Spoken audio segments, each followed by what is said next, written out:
ಹಿಮಾಲಯದ ಮಹಾತ್ಮರ ಸನ್ನಿಧಿಯಲ್ಲಿ.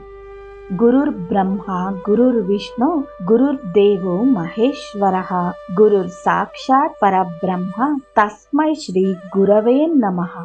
ತ್ಯಾಗದ ಹಾದಿ. ಒಬ್ಬ ಕೊಲೆಪಾತಕಿಯ ಪರಿವರ್ತನೆ. ಹಿಮಾಲಯದಲ್ಲಿ 4 ಪ್ರಸಿದ್ಧ ಪವಿತ್ರ ಧಾಮಗಳಿವೆ. ಗಂಗೋತ್ರಿ, ಯಮುನೋತ್ರಿ, ಕೇದಾರನಾಥ ಹಾಗೂ ಬದರಿನಾಥ. ಜೂನ್ನಿಂದ ಸೆಪ್ಟೆಂಬರ್ ತಿಂಗಳವರೆಗೆ ಬಯಲು ಪ್ರದೇಶದ ಹಳ್ಳಿ ಮತ್ತು ನಗರಗಳ ಜನ ಇಲ್ಲಿನ ಪರ್ವತ ಪ್ರದೇಶಗಳಿಗೆ 1-2 ತಿಂಗಳುಗಳ ಮಟ್ಟಿಗೆ ಹೋಗುತ್ತಾರೆ. ಭಾರತೀಯ ಜೀವನದ ಈ ಪ್ರಾಚೀನ ಪದ್ಧತಿ ಇವತ್ತಿಗೂ ಆಚರಣೆಯಲ್ಲಿದೆ. ಈ ಪರ್ವತ ಪಂಥಗಳಲ್ಲಿ ಎಲ್ಲ ಬಗೆಯ ಶ್ರದ್ಧಾಳುಗಳನ್ನು ನೀವು ಭೇಟಿಯಾಗಬಹುದು. ಒಮ್ಮೆ ನನ್ನ 2 ಗೆಳೆಯರೊಡನೆ ಈ ಪುಣ್ಯ ಧಾಮಗಳಿಗೆ ತೀರ್ಥಯಾತ್ರೆ ಮಾಡುವಾಗ 50ರ ಆಸುಪಾಸಿನ ವಯಸ್ಸಿನ ಒಬ್ಬ ಸಾಧುವನ್ನು ಭೇಟಿ ಮಾಡಿದೆ. ಅವರು ಉತ್ತರ ಪ್ರದೇಶದ ಬಾಂದಾ ಜಿಲ್ಲೆಯವರು. ಅತ್ಯಂತ ವಿನೀತ, ನಿಶ್ಚಲ ಹಾಗೂ ನಿರ್ಮಲ ಸ್ವಭಾವದ ಅವರು ನಮ್ಮ ಗುಂಪನ್ನು ಸೇರಿಕೊಂಡರು. ಸಾಧ್ಯವಿದ್ದೆಡೆಯಲ್ಲೆಲ್ಲ ನಾವು ಮಾಮೂಲಿ ರಸ್ತೆ ಬಿಟ್ಟು ಹತ್ತಿರದ ಕಾಲು ಹಾದಿಗಳನ್ನು ಹಿಡಿದು ಸಾಗುತ್ತಿದ್ದೆವು. ಸಂಜೆ ಒಂದು ಗುಹೆಯಲ್ಲಿ ಉಳಿದುಕೊಂಡು ಬೆಂಕಿ ಹೊತ್ತಿಸಿ ಆಲೂಗೆಡ್ಡೆಗಳನ್ನು ಬೇಯಿಸತೊಡಗುತ್ತಿದ್ದೆ. ಇಷ್ಟೇ ಆಹಾರ ಸಾಮಗ್ರಿ ನಾವು ತೆಗೆದುಕೊಂಡು ಹೋಗಿದ್ದುದು. ತನ್ನಲ್ಲಿ ಏನನ್ನೂ ಹೊಂದಿರದಿದ್ದ ಈ ಸಾಧುವಿನೊಡನೆ ಆಹಾರವನ್ನು ಹಂಚಿಕೊಂಡೆವು. ಊಟಕ್ಕೆ ಮೊದಲು ಅನುಗ್ರಹ ಸ್ತುತಿ ಮಾಡಿದೆವು. ಅದರ ಸಾರಾಂಶ ಹೀಗಿದೆ: ಸರ್ವವೂ ಬ್ರಹ್ಮ, ಬ್ರಹ್ಮದಿಂದ ನೀಡಲ್ಪಟ್ಟಿದೆ, ಬ್ರಹ್ಮದಿಂದ ಸ್ವೀಕರಿಸಲ್ಪಟ್ಟಿದೆ. ಅಂಥ ಪುನರುಚ್ಚಾರಗಳು ದೈವದ ಇರುವಿಕೆಯನ್ನು ಮರೆಯದಿರುವುದಕ್ಕೆ ಬಹಳ ನೆರವಾಗುತ್ತವೆ. ಆಮೇಲಿನ ನಮ್ಮ ಮಾತುಕತೆಯಲ್ಲಿ ಸಾಧು ಈ ಕಥೆಯನ್ನು ಹೇಳಿದರು. ಅವರು ಸುಮಾರು 18 ವರ್ಷ ವಯಸ್ಸಿನವರಿರಬಹುದು. ಆಗ ಅವರ ತಂದೆ ಹಾಗೂ ಅದೇ ಊರಿನ ಮತ್ತೊಬ್ಬ ಜಮೀನ್ದಾರನ ನಡುವೆ ಜಮೀನಿಗೆ ಸಂಬಂಧಪಟ್ಟ ವ್ಯಾಜ್ಯ ಇತ್ತು. ಇವರ ತಂದೆಯನ್ನು ಊರವರು ಕೊಂದರು. ಅಸೂಯೆಯೇ ಇದಕ್ಕೆ ಕಾರಣ. ಅಸೂಯೆಯು ಒಂದು ಅನಿಷ್ಟ. ಇದು ಅಹಂಕಾರದ ಹೊಟ್ಟೆಯಲ್ಲಿ ಬೆಳೆಯುತ್ತದೆ.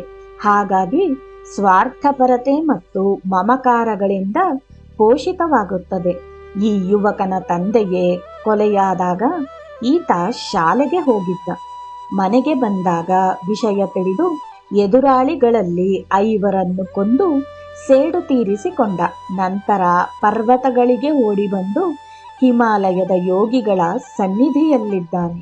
ನಿರಂತರವಾದ ಸತ್ಸಂಗ ಹಾಗೂ ಅನೇಕಾನೇಕ ಸ್ಥಳಗಳಲ್ಲಿ ಸಾಧುಗಳ ದರ್ಶನಗಳಿಂದ ಆತ ತನ್ನ ಅಪರಾಧಿ ಭಾವನೆಯಿಂದ ಬಿಡುಗಡೆಯನ್ನು ಪಡೆಯಬಯಸಿದ.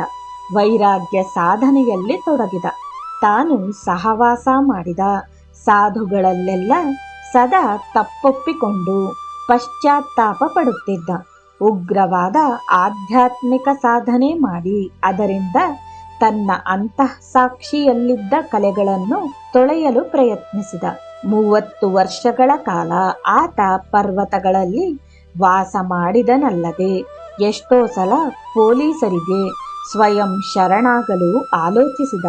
ಈ ಅವಧಿಯಲ್ಲಿ ಈತ ಎಲ್ಲೆಲ್ಲೂ ನಾಗಾಬಾಬಾ ಏನನ್ನು ಹೊಂದಿಲ್ಲದಿರುವವನು, ಲಂಗೋಟಿಯನ್ನೂ ಕೂಡ ಎಂದು ಸುಪರಿಚಿತನಾದ. ಅನೇಕ ವೇಳೆ ಜನರೊಡನೆ ಮಾತನಾಡುವಾಗ ನೇರವಾಗಿ ತಾನೊಬ್ಬ ಅಪರಾಧಿ ಎಂದು ಹೇಳಿ ತಾನು ಅಂತರಾತ್ಮವನ್ನು ಪರಿವರ್ತಿಸಿಕೊಂಡ ಬಗೆಯನ್ನು ವಿವರಿಸುತ್ತಿದ್ದ. ನನಗೆ ಗೊತ್ತು, ನಾನೊಬ್ಬ ಕೊಲೆಗಾರ, ಆದರೆ ನಾನೀಗ ಪೂರ್ಣವಾಗಿ ಬದಲಾಗಿದ್ದೇನೆ ಎಂದು ಹೇಳುತ್ತಿದ್ದ. ಇಂಥ ಹೃದಯ ಪರಿವರ್ತನೆಯನ್ನು ಕುರಿತು ಹಿಂದೂ, ಸೂಫಿ, ಕ್ರಿಶ್ಚಿಯನ್ ಹಾಗೂ ಬೌದ್ಧ ಗ್ರಂಥಗಳಲ್ಲಿ ವಿವರಿಸಲಾಗಿದೆ. ಅವರೊಡನೆ ಮಾತುಕತೆ ಮುಗಿದ ನಂತರ ನಾವೆಲ್ಲ ಅಂತಿಮವಾಗಿ ಒಂದು ತೀರ್ಮಾನಕ್ಕೆ ಬಂದೆವು. ಅವರು ಪೊಲೀಸರಿಗೆ ಶರಣಾಗುವುದು ಹಾಗೂ ನ್ಯಾಯಾಲಯದಲ್ಲಿ ಹಾಜರಾಗುವುದು ಎಂಬುದಾಗಿ ಸಲಹೆ ಕೊಟ್ಟೆವು. ಮಾರನೆಯ ಬೆಳಗ್ಗೆ ಅವರು ನಮ್ಮೊಂದಿಗೆ ಪುಣ್ಯಧಾಮಗಳತ್ತ ಹೋಗುವ ಬದಲು ತಮ್ಮ ಹಳೆಯ ಹಳ್ಳಿಯತ್ತ ಹೊರಟರು. ಪೊಲೀಸ್ ಠಾಣೆಗೆ ಹೋಗಿ ಅಲ್ಲಿ ಇಡೀ ಕಥೆಯನ್ನು ಹೇಳಿದರು. ಪೊಲೀಸರು ಇವರನ್ನು ಸ್ವಾಧೀನಕ್ಕೆ ತೆಗೆದುಕೊಂಡು ನ್ಯಾಯಾಧೀಶರ ಮುಂದೆ ಹಾಜರುಪಡಿಸಿದರು. ಆದರೆ ನ್ಯಾಯಾಧೀಶರು ಆಪಾದನಾ ಪಟ್ಟಿಯಲ್ಲಿ ಇವರ ಮೇಲಿರುವ ಆಪಾದನೆಗಳು ಯಾವುವು ಎಂದು ಕೇಳಿದರು. 36 ವರ್ಷಗಳ ಹಿಂದಿನ ಅಪರಾಧದ ಕಥೆಯನ್ನು ಪೊಲೀಸರು ಹೇಳಿದರು. ಆದರೆ ಈ ಘಟನೆಗಳನ್ನು ದೃಢೀಕರಿಸುವ ಫೈಲುಗಳು ಅಥವಾ ದಾಖಲೆಗಳು ಇರಲಿಲ್ಲ. ಆ ಘಟನೆಯ ನಂತರ ಈತ ಏನು ಮಾಡಿದ, ಹೇಗೆ ಬದುಕಿದ ಎಂಬ ವಿವರಗಳನ್ನೆಲ್ಲ ಕೇಳಿ ತಿಳಿದ ನ್ಯಾಯಾಧೀಶರು ಈತನನ್ನು ಖುಲಾಸೆ ಮಾಡಿದರು. ಆಗ ಸಾಧು ಹಿಮಾಲಯಕ್ಕೆ ಹಿಂದಿರುಗಿದರು. ಅಪರಾಧ ಶಾಸ್ತ್ರಜ್ಞರು ವಿವರಿಸುವುದೇನೆಂದರೆ, ಎಲ್ಲ ಅಪರಾಧಗಳು ಒಂದು ವಿಶಿಷ್ಟ ಅಸಮತೋಲನ ಸ್ಥಿತಿಯಲ್ಲಿ ಘಟಿಸಿರುತ್ತವೆ. ಕಾನೂನು ತನ್ನದೇ ವಿಧಾನವನ್ನು ಅನುಸರಿಸಬೇಕಾಗುತ್ತದೆಂಬುದನ್ನು ನಾನು ಒಪ್ಪುತ್ತೇನೆ. ಆದರೆ ಇಂಥ ಅಪರಾಧಗಳನ್ನು ಮಾಡುವ ಈ ಜನರನ್ನು ಸುಧಾರಿಸುವ ಮತ್ತು ಅರಿವು ನೀಡುವ ಯಾವುದೇ ವಿಧಾನವೂ ಇಲ್ಲವೇನು? ಅಸ್ವಸ್ಥತೆಯ ಕಾರಣ ಜನ ಅಪರಾಧ ಮಾಡುತ್ತಾರೆಯೇ ಅಥವಾ ಅವರು ಅಪರಾಧ ಮಾಡಲು ನಾವು ಒತ್ತಾಯಿಸುತ್ತೇವೆಯೇ? ಈ ಎರಡೂ ಸಂಗತಿಗಳನ್ನು ಎಚ್ಚರಿಕೆಯಿಂದ ಪರಿಶೀಲಿಸತಕ್ಕದ್ದು. ಆಧ್ಯಾತ್ಮಿಕ ಸಾಧನೆಗಳು ಅಪರಾಧಿಗಳಿಗೆ ಇವನ್ನು ಪರಿಚಯಿಸಿದ್ದೇ ಆದರೆ ಇತರರ ಬದುಕಿನ ಮತ್ತು ಅವರ ಅಸ್ತಿತ್ವದ ಹಾಗೂ ಹಕ್ಕುಗಳ ಬಗ್ಗೆ ತಿಳಿವನ್ನು ಮೂಡಿಸಲು ಸಹಾಯ ನೀಡಬಲ್ಲವು. ಅಪರಾಧವನ್ನು ಒಂದು ಜಾಡ್ಯ ಎಂದು ಕಾಣುವುದಾದರೆ ಆಗ ಇದನ್ನು ಗುಣಪಡಿಸುವ ಮಾರ್ಗೋಪಾಯಗಳನ್ನು ಹುಡುಕುವ ಪ್ರಯತ್ನವನ್ನು ಕೂಡ ಮಾಡಿಯೇ ತೀರಬೇಕು. ನಾವೆಷ್ಟು ಸ್ವತಂತ್ರರು ಎಂಬುದನ್ನು ಆಲೋಚಿಸಿ ಪ್ರಪಂಚದ ಎಲ್ಲ ದೇಶಗಳ ಜೈಲುಗಳಲ್ಲಿರುವವರಲ್ಲಿಗೆ ನನ್ನ ಅಂತಃಕರಣ ಮತ್ತೆ ಮತ್ತೆ ಹರಿಯುತ್ತದೆ.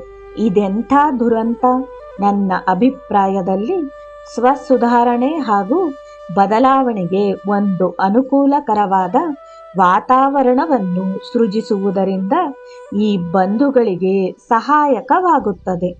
ಮಾನವತೆ ಇನ್ನೂ ಸಂಪೂರ್ಣವಾಗಿ ನಾಗರಿಕವಾಗಿಲ್ಲ. ಉಚಿತ ವಿದ್ಯಾಭ್ಯಾಸ, ವೈದ್ಯಕೀಯ ನೆರವು, ಸಮಾನತೆ ಹಾಗೂ ನ್ಯಾಯ ಇವುಗಳನ್ನು ಕಾನೂನು ರೀತ್ಯ ತನ್ನ ಎಲ್ಲ ಜನಗಳಿಗೂ ಒದಗಿಸುವ ಯಾವ ರಾಷ್ಟ್ರವೂ ಈ ಪ್ರಪಂಚದಲ್ಲಿ ಇಲ್ಲ. ಈ ಎಲ್ಲ ಜರೂರು ಅಗತ್ಯಗಳನ್ನು ಎಲ್ಲ ಮನುಷ್ಯ ಜೀವಿಗಳಿಗೂ ಪೂರೈಸುವ ಹಾಗೂ ನಾವಿನ್ನು ನಿರೀಕ್ಷಿಸುತ್ತಿರುವ ನಾಗರಿಕತೆಯ ಪರಿಪೂರ್ಣ ಹಂತವನ್ನು ಸಾಧಿಸುವ ವಾತಾವರಣವನ್ನು ನಿರ್ಮಿಸುವಂಥ ಒಂದು ಸಮಾಜವನ್ನು ಕಟ್ಟಬೇಕಾಗಿದೆ. ಬೋಲೋ ಸಬ್ ಸಂತ್ ಕಿ ಜೈ.